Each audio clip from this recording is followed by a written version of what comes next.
Okay, so this is going to be a test prep for algebra, basic algebra. So this is a continuation of the first part. I'm going to be doing 3 problems here. Should be pretty simple and pretty easy to get through. So this first problem here, we're asked to solve for. We have the sales price of a car, which is $12,000. $12,590, which is 20% off the original price. What is the original price? So you know that a discount has been applied to the original price of the car, and what you ended up with was this $12,000 or so. So how exactly do we formulate this? Well, we know that let's just take, if we have the original price of the car,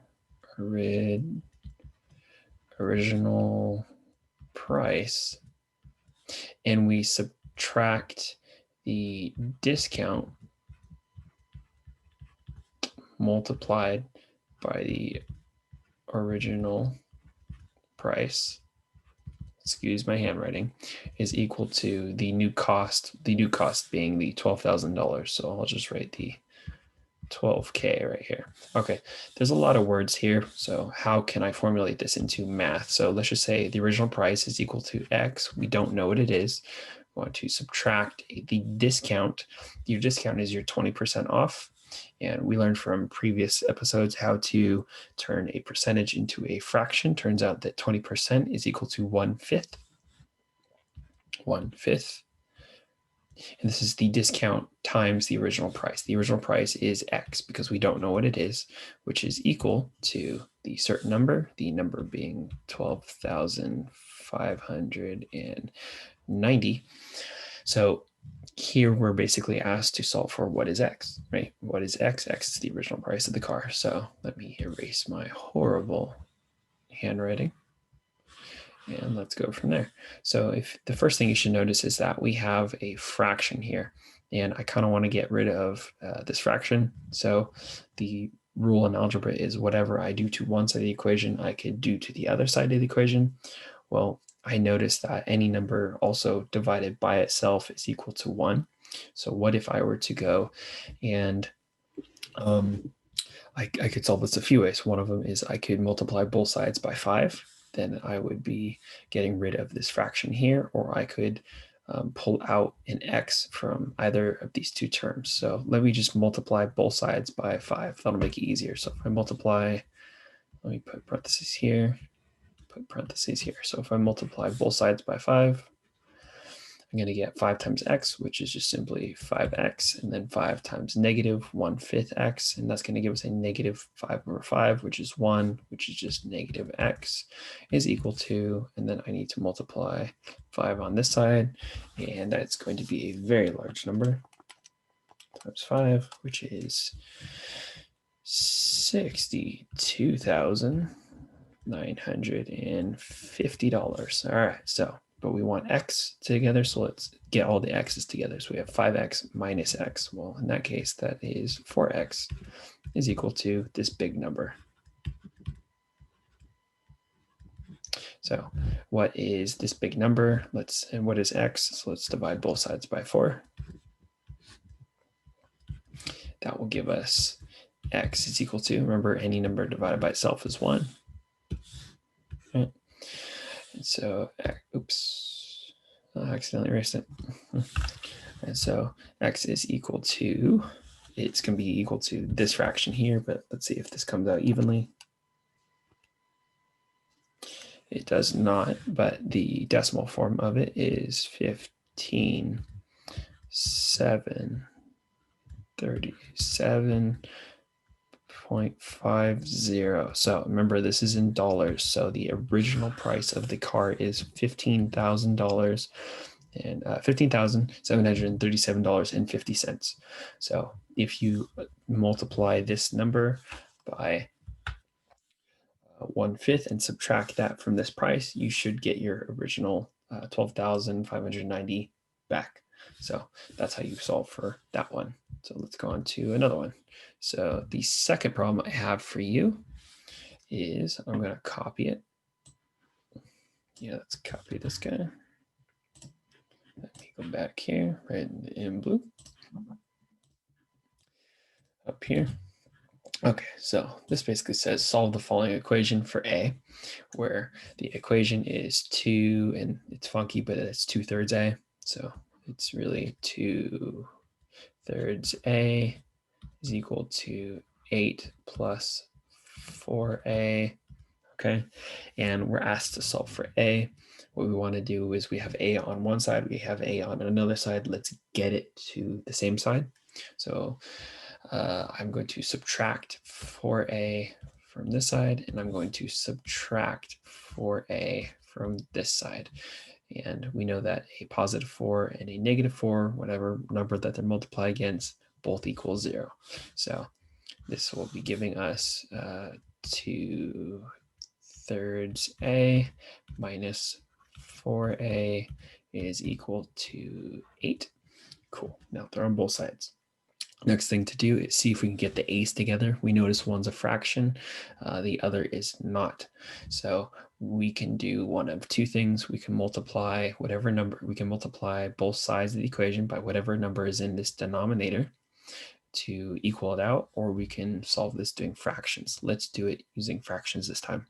So I know that 4 technically is over 1.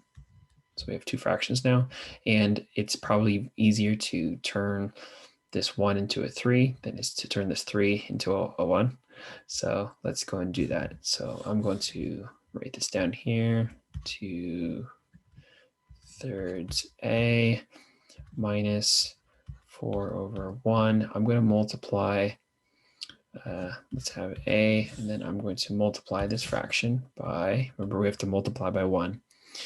And this 1 is going to be 3/3, because we know that 1 times 3 is 3 here. And this will still be equal to 8. All right, cool.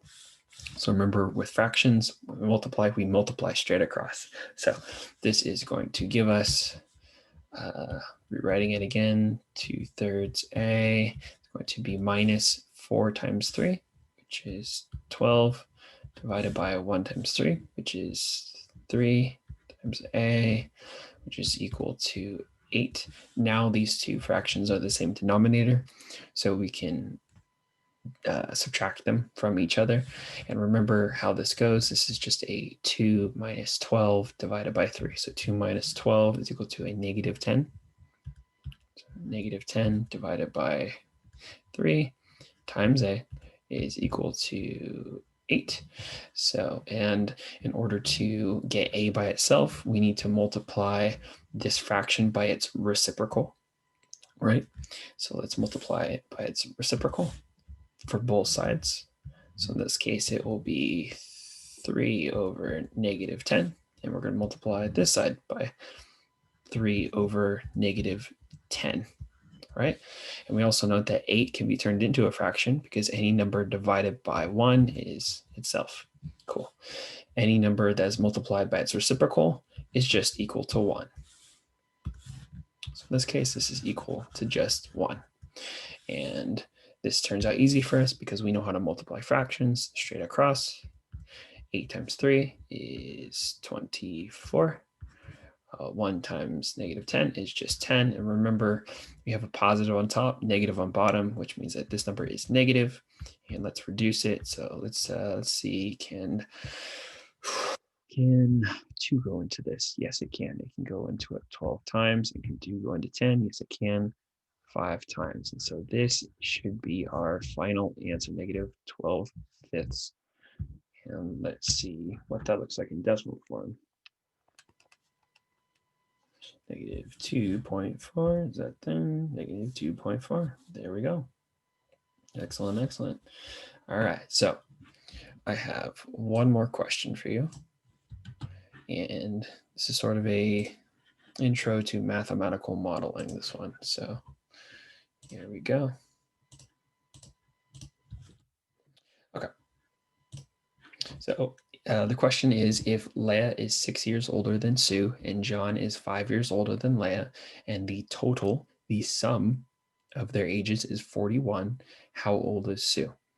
So this seems very, very hard, but let's pull this apart one at a time. So let's start off with what are we looking for? We're looking for how old is Sue. So let's write this down here. Sue is going to equal something. We know we have Leah and we have John. So let's write down Leah and we have John. And they're all equal something. And we also know that we are going to find that the total of their ages is equal to 41. So what that means is whatever Sue is equal to plus whatever Leah is equal to plus whatever John is equal to should equal 41. Cool. All right. Well, what is Sue equal to? We don't know. So let's name that X. Okay. That's what we're trying to find. All right. Well, what is Leah equal to? How old is she? Well, if Leah is 6 years older than Sue, well, if Sue is X, let's just say if Sue's X and Leah is 6 years older, then we can add 6. So she must be X plus 6. And let's go to John. So if John is 5 years older than Leah, that means that John is equal to whatever Leah is equal to plus 5. But we know that Leah, as defined here, is equal to X plus 6. So Leah is, John is now equal to X plus 6 plus 5. Cool. All right. Now let's come down here and let's plug in all these X's and numbers into this bottom equation right here and see if we can do anything with it. So we know that Sue, Leah, and John all summed together equals 41. What does that look like together? So we want Sue plus Leah plus X plus 6 plus John. And John is plus X plus 6 plus 5 is equal to 41. Right? Just take what they're equal to, plug it in. Cool. So combine all like terms together, right? We have an X here, an X here, an X here, and we have numbers here. So let's get these X's together. What's 1X plus another X plus another X? That's just simply equal to 3X plus 6 plus 6 plus 5 is equal to 41. Now let's get all the numbers together. So 6 plus 6 is 12, plus 5 is 17.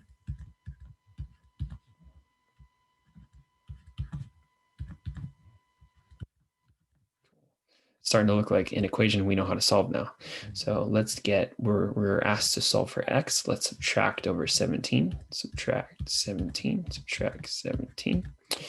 And this turns into 3X is equal to, what's 41 minus 17? 41 minus 17 is equal to 24. Is equal to 24.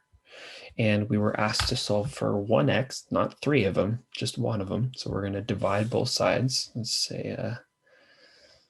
just say we're going to divide both sides by 3. Divide both sides by 3. We know that anything over itself is equal to 1. So I'm going to come up here and we have x is equal to 24 divided by 3. And we happen to know that 3 perfectly goes into 24 8 times. Therefore, x is equal to 8. But what exactly was x again? Well, x was Sue. Therefore, Sue is 8 years old. Leah is 8 plus 6, and then John is 8 plus 6 plus 5. So I won't do those numbers, but you can figure that out. And so this is how you sort of model a problem like this. So anyways, this concludes the second part of the test prep.